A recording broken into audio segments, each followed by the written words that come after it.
Emeka grew like the rainy season maize, quick and strong. By the time he could walk, he was already helping his father in the farm, his small hands learning to distinguish between the yam seedlings and the weeds. By the time he could run, he was racing with the other children, always the fastest, his laughter echoing across the compounds. But it was his questions that truly set him apart. One day, when Emeka was 7 harvests old, he was sitting with his grandfather, Papa Nana, under the ancient Eudora tree in the center of their compound. Papa Nana was telling him the story of how the tortoise got his cracked shell, a tale every child knew by heart. But when the story ended, Emeka did not clap and ask for another story like other children would. Instead, he looked up at his grandfather with eyes that seemed older than his years and asked, "Papa, if the tortoise was once smooth and became cracked through his own greed, does that mean we all carry the marks of our mistakes? And if so, what mistakes did I make before I was born, because Mama says I came out crying like I had already lost something?" Papa Nana's mouth fell open like a fish gasping on land. He stared at his grandson for a long moment, then stood up so quickly his walking stick fell to the ground.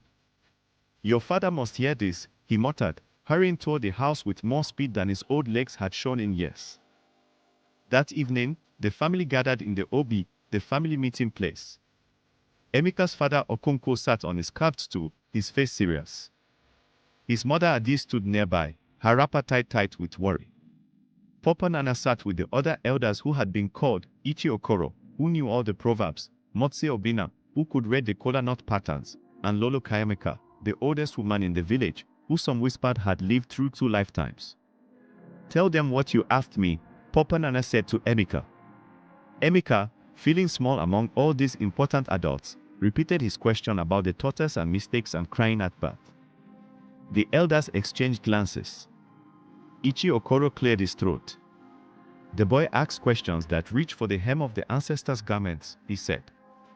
"Such questions are not for children playing in the dust." Motsi Obina nodded slowly. "I have thrown the kola nut 4 times since I heard of this question. Each time, the pattern shows the same thing, crossroads. The boy stands at a crossing place." Lolo Kayameka, who had been silent, finally spoke. Her voice was like dried leaves rustling. "There is only one place for a child with such questions. He must go to school." The word fell into the room like a stone into still water. School.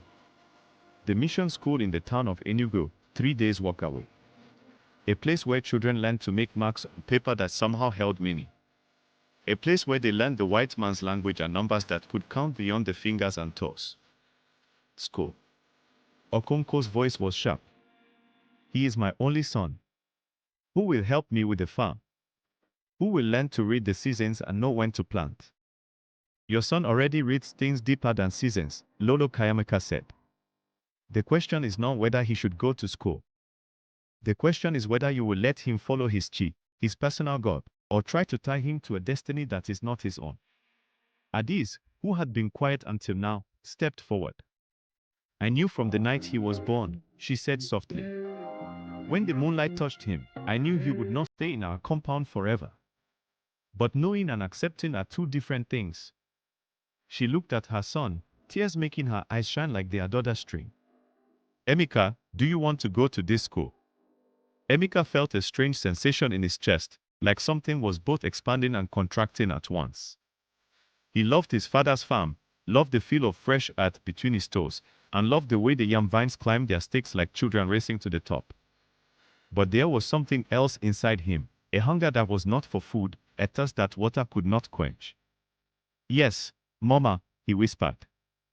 "I want to know the answers." "Then you will go," Okonkwo said, his voice heavy with the weight of letting go. "But remember this, my son, you can learn all the knowledge in all the schools in all the world, but if you forget where you come from, you become like a tree without roots, easy for any wind to blow down."